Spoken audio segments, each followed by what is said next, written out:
Nysgerrige musikere, det er os. Vi lytter til dem hver dag, om det er derhjemme, til en fed festival eller til en mega fed havefest. Men hvem er de her artister, der egentlig producerer musikken til vores hverdag? Det er jeg nysgerrig på, så derfor har jeg valgt at invitere musikere herind i studiet, hvor de har 3 ting med, som de godt kan lide, eller der betyder noget for dem. Og så har jeg selvfølgelig også en enkelt ting med som surprise, for lige at pimpe det lidt op. Så vi ses, hvis du er nysgerrig på, hvad der sker. Hej alle sammen, og velkommen til Nysgerrig. Mit navn er Loke, og i dag har jeg Danser med Piger med. Så I lige præsentere jer selv. Hvem er med? Jeg hedder Oscar. Jeg hedder Daniel. Vi mangler 3 på bandet. Ja. Anders og Viggo og Fejr. Men ja, I får lov til at have os med her i dag i hvert fald. Glad for, at I vil komme. I jo laver musik til dagligt, Ja. og det synes jeg er skide spændende. Musik er jo det, vi alle sammen går og lytter til hele tiden. Men kan I fortælle nogle af de sange, I har lavet, som jeg i hvert fald synger ind i hovedet hele tiden? Danser med Piger har vi skrevet. Så har vi skrevet God Pige sammen med Top Gun. Og Kemikalier med Kids. Lidt andet også, men det er nok det, man måske har hørt mest. Nå, men godt. Glad for, at I vil komme i hvert fald. Altså nysgerrig for mig, det er jo et helt nyt format. Og for at spice det lidt op, så har jeg valgt, at vi skal sådan have nogle ting med, så det ikke bare er sådan sit and talk. Så jeg har spurgt jer selvfølgelig, om I kunne tage 3 ting med, som vil have nogen betydning for jer. Og så til sidst har jeg en surprise med, som er en ting, jeg har med, for at lige se det an. Så må jeg se nogle af tingene, I har taget med?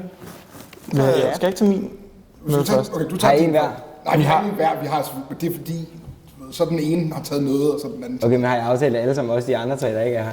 Ja, de har også været med til at vælge. Okay, så det betyder noget for jer alle noget sammen? for os alle sammen. Okay, så er det ikke sådan en af hver? Nej. Okay, fedt. Der er ikke nogen forskelsbehandling i begge. Nej, okay, godt. Det er glad for. Jeg hiver min ting fra. Den synes jeg siger meget. Om jer? Ja, præcis. Perfekt. Det er ligesom Den er sørme flot. det er en genganger, der går igen i det meste, vi laver. Disco-cool. Disco-kuglen. Den er også bare ikonisk. Det er sådan en, vi har. Jeg ved ikke, hvor jeg skal stille den her. Jeg kan bare sætte den her. Kan vi godt det? Den fætter der, den har vi ligesom med i alt, hvad vi laver. Jeg synes godt, jeg så den inde i Vega i hvert fald, da jeg var der. Der havde vi Der en lidt hang større til med. Ja, men det var stor. Ja. Men det er rigtigt, det er godt spottet. Vi har altid en disco-kugle med næsten, når vi er ude at spille, når vi er i studiet. Ja, når vi er i sommerhus og skal lave musik. Det er ligesom en ting, der går igen, og vi synes ligesom, vi har brug for den energi og den vibe. Har I haft den med fra start af også førhen? Før I sådan var store og sådan noget, så har det bare været disco-cool. Der var faktisk, der var en disco-kugle i rytmiksalen på vores skole. Altså, så det er sådan en gengang, og man kan sige, ikke kun visuelt, men også, hvad kan man sige, disco i sig selv. Ja. Vi lyttede rigtig meget til Earth, Wind & Fire, da vi var yngre, til Michael Jackson. Så det er jo sådan en... Disco-kuglen er bare alt det, Den vi er kan også huske fra bare vores god. barndom, Den kan og også så skabe bare en fest. vibes og byen, og Det gør det passer bare til alt, hvad vi laver. Fedt. Hvad er den anden ting? Har du en, Daniel, som du har været med til at vælge?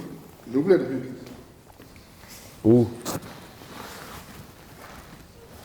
Er det ikke sige til mig, at det er en tænkehue, er det det? Det er det. Er det det? Det er Og det er Tinkas jo egen. Nej, det er det ikke. Men vi har taget pebernødder med. Og så har vi taget... vi har 2 Tinka-huer. Må jeg prøve den? Du må meget gerne prøve den. Jeg føler sådan, at jeg har aldrig haft en, men fordi der er altid så meget rift om den. Til det. Sådan på Anders Hemmingsen og sådan noget, det er bare sådan, tænker ser jeg. godt ud i den her. Jeg er ret sikker på, at man bare kunne købe dem i FDVR. Eller Var det det? Der står også TV2 på den. Men det er sådan... Vi har den med af flere år til. Ja, lad mig høre. For det første så lavede vi jo en God Pige, hvor vi havde selveste Tinka Josefine med. Det er rigtigt. Så der synes vi, det var lidt sjovt at tage en Tinka-hue med. Men det er også fordi, at vi har udgivet en sang, som hedder December med dig, som er en julesang. Jeg går og tænker på dig. Her ved juletiden, om du tænker på mig. Og beder jeg om for mig. Det er meget den mood, vi er i lige nu. Det er Julestemning. Det er julestemning. Jeg kom også på den forleden, fordi at min far kom hjem med en bunke pebernødder. Og sådan, da jeg så tog den pebernød og kiggede på den, der var jeg sådan, hvert år, når det er ved at blive jul, så man spiser den første pebernød. Det er alligevel sådan en chokfaktor hver gang. Så det er ligesom med kold skål, det er bare sådan, hvordan er det nu, det smager? Man ved godt, at det smager på mange år. Man glemmer det ikke. Skal du så lige smage, eller? Jeg vil gerne have det er jo også, jeg er jo lidt skuffet over, at vi ikke har lavet vores egen pebernødder, for det er jo klart bedst. Ja, det er klart. Jeg synes aldrig bliver godt. Synes du ikke, det bliver godt? Jeg vil aldrig bliver godt, når man selv laver dem. Det er altså vanvittigt. Nu bliver de sådan store og sådan noget, fordi de får lavet ud. Præcis. Okay. Men nej, så vi har jo været i julestemning i noget tid efterhånden. Så ja, vi tager nogle pebernødder med. Vi har altid drømt faktisk om at lave en julesang. Og så nu har vi lavet en, og det er for grineren. Så vi tænkte, at det skulle fejres med en tænkerhue og nogle pebernødder. Det er fedt. Holder I så jul sammen? Eller holder I jul Det burde hver vi for sig? virkelig. Sidste år så tog vi i sommerhus midt i julen. Ja. Så var det op og kælke. Der var heldigvis sne der. Lad os håbe på, at der også kommer Det det i håber år. Men ja, og så der var julestemning. Der var nissehuer på. Og ja, det var så hyggeligt. Så bliver det nok mere sådan noget julefrokost. Det har vi jo. Du siger det. Vi har faktisk, sidste år var nok den værste julefrokost nogensinde. Ja, den var ikke god. Det var faktisk en rigtig fed julefrokost indtil. Men det der sker, det er, at vi har julefrokost med vores kære manager, vores hold, Top Gun. Og og man ved, når der er julefrokost med Top Gun, så går det galt. Altså, scenen var lagt fra start af. Vi skulle ind på en restaurant og have noget lækker mad. Det var skide hyggeligt. Vi fik lidt at drikke, vi hyggede os, og så skulle vi videre og spille på Øregård. Og så kunne vi spille show samme dag. Ja. Vi skulle spille Så I spiste Øregårds... Vi spiste før, fik lidt øl, hyggede lidt. Fik en lille bath. Over mod Ødegård, spillede der. Det var faktisk fucking nice. Ja, så spillede vi til deres Øregårds julecafé, som jo åbenbart ikke er en café. Det er jo bare en fest, sådan en julefest, der slutter for tidligt. Okay. Så der havde vi fået en bus på, og så skulle vi videre. Så tog vi ind til Indre By og var på bar. Rigtig bar, jo. Stadig med Oliver. Ja, med Oliver, turmanager og hele holdet. Men turmanageren var faktisk ikke kommet endnu, jo. Det er jo faktisk fordi vi er trædes på baren, og vi får lidt mere at drikke, og så er der sådan en... Det er nede ved Nyhavn, det er sådan en... Hvad hedder den? McJoy? Eller nej, jeg ved det ikke. Det er også lidt meget. Fuldstændig. Men man skal i hvert fald, for at komme udenfor, så skal du op ad nogle trapper. Ja. Sådan nogle stentrapper. Og så kommer vores turmanager, Lange, ankommer. Og Oscar, han er simpelthen så op og kører over og se vores turmanager. At han sådan prøver at løbe op, og så snubler han. Og så går hans arm faktisk af led. Din? Ja. Fuck. Det var ikke så god. Der var sne udenfor, og sådan, eller i hvert fald is. Glat. Ja. Glat på trappen og sådan noget, og så ved jeg ikke, jeg bliver bare helt vildt glad for at se Lange, og så... Sluttede aften der. Så fik du sendt tilbage. Altså min arm havde det helt vildt, og Olli han begynder at være sådan, vi stopper her, og vi tager på hospitalet nu og ringer rundt til hans lægeven og sådan noget. Og jeg kan bare mærke, jeg gider ikke ødelægge det for alle sammen, så det ender med, at jeg sådan lister mig ud af baglokalet. Og selv går hjem, fordi jeg kunne godt tage den derfra. Ja. Så vågnede jeg op dagen efter, og så kunne jeg godt mærke, okay. Den gjorde det. Så tog jeg på riget, og så skulle jeg så rende rundt i en slynge i et par måneder. Og så, det var rigtig fedt, når man skulle ud og spille. Ja, det jeg tænke på. Vi var ude at spille, hvor han havde, vi kalder ham den enarmede tyveknægt. Og så, det var helt væk. Og så tog vi jo så i sommerhus igen. Ja, det er rigtigt. Faktisk. Ja. Var julehygget faktisk. Det var var det ikke? Nå, det var også i december, så. Ja. Og så vælger Oscar selvfølgelig at lave den igen. Så jeg vælger noget en trappe igen. Også den samme skulderøjlede. Fuldstændig. Vi har hørt efter en gang, så er det sådan nemmere for den at sådan ryge ud igen. Præcis. Så det vil give mening. Så faktisk, den var i en slynge, så vælger jeg ned trappen, så ved jeg ikke, jeg tror på grund af reflekser, så får jeg den sådan mødet ud af slyngen og prøver at tage fra. Og så røg den ud igen. Ja. Okay, men så fra jul, eller fra disco-cool til jul, hvad kan det næste blive, hvis det ikke er fest og pebernødder? Vi tænkte, at vi måske også skulle sådan... Nu har vi reklameret lidt for julenummer og sådan noget. Noget andet, sådan en sjov anekdote sådan fra vores liv og sådan, hvordan det hele startede. Vi sad og drøftede det lidt i går, og så var vi sådan, hvad pokker? Vi var faktisk lidt i tvivl. Og så kom vi i tanke om, at vi har en mailtråd. Som er ret legendarisk. Nu har vi været lidt inde på Oliver Top Gun. Ja. Men det er ligesom den her mail, der ligesom starter hele vores rejse med ham, og hvordan vi kommer ind i musikbranchen egentlig. Okay, Så vi har en mail her, den, som I har sendt til Oliver som vores på telefonen. dejlige trommeslager har Fejr skrevet. har sendt. Den er godt nok lang. Ja. Hej Oliver. Du kan måske huske os som Powerpuff-drengene. Vi var med i Danmark Talent i 2015, og du sagde til os, eller du sagde, at vi skulle kontakte dig 5 år senere. Hvorfor 5? Var det bare det, han sagde? Jeg tror, han sagde det, når vi var 20. Nej, jo, jeg kan ikke eller sådan noget. Ja. Derfor skriver jeg til dig, da vi har nye demoer, som måske kunne give et lyt. Og så sendte I ham demoerne. Ja, fuldstændig. Og hvor lang tid gik det før Oliver så svarede?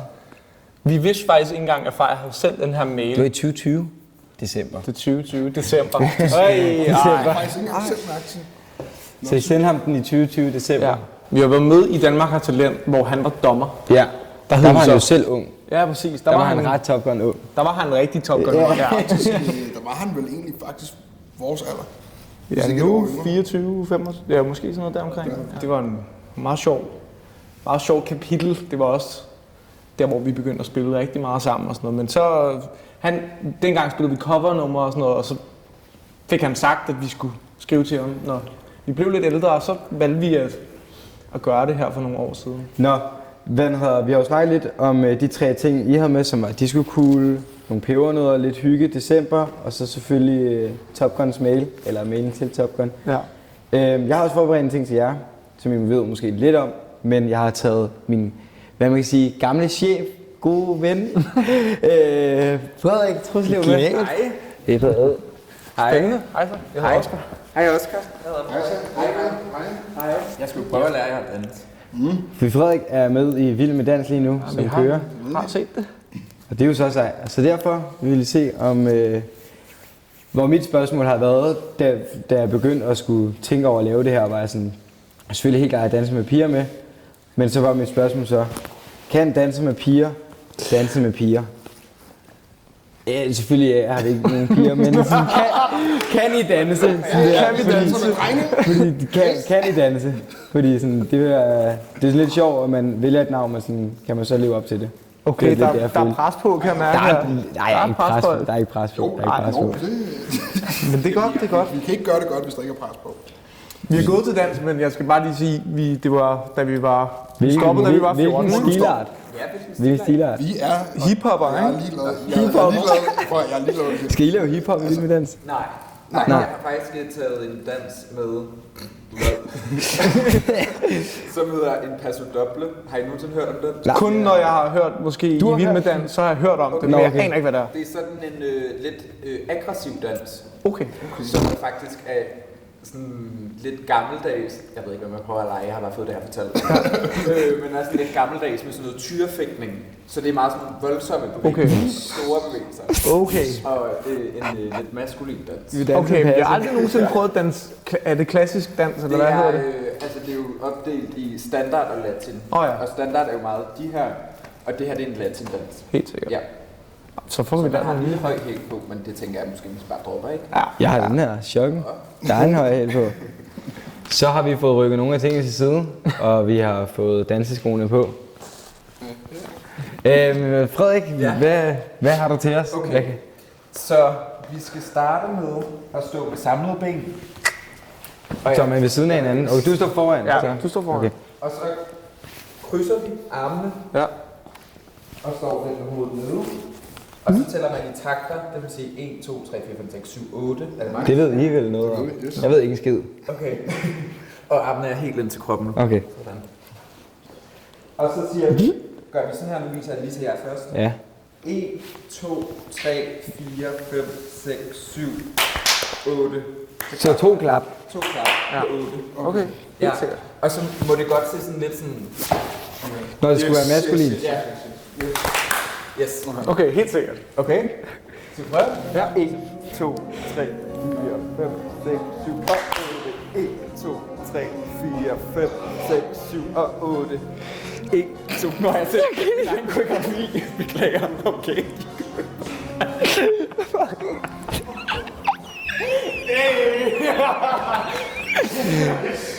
Okay, jeg tror, det var klart. Okay, så mig og Frederik, vi fuckede op 2 sekunder inden, fordi Frederik han havde for meget fokus på, om de andre kunne. Så det var meget godt. Altså, jeg synes, jeg havde den. Jeg er helt ærlig, at I klarede det skide godt også dig. Tak. Tak, fordi du ville komme på. Jamen var tak, sødt af fordi dig. jeg måtte. Vi håber på, at du vinder. Vi stemmer. Nå, fedt. Fedt, I var klar på at danse. Selvfølgelig. Det var jeg fandme glad for. Det var det for denne gang. Tak fordi I lyttede med. Hvis du er nysgerrig på, hvad der sker næste gang, så hop ind på Instagram @nysgerrig, hvor I kan følge med løbende på opdateringer, hvad der sker, hvilke artister der kommer ind, og I også kan stille spørgsmål til dem. Og så kan det være, at dit spørgsmål er med i næste afsnit af Nysgerrig. Og indtil da, ja, så ses vi i hvert fald. Hej!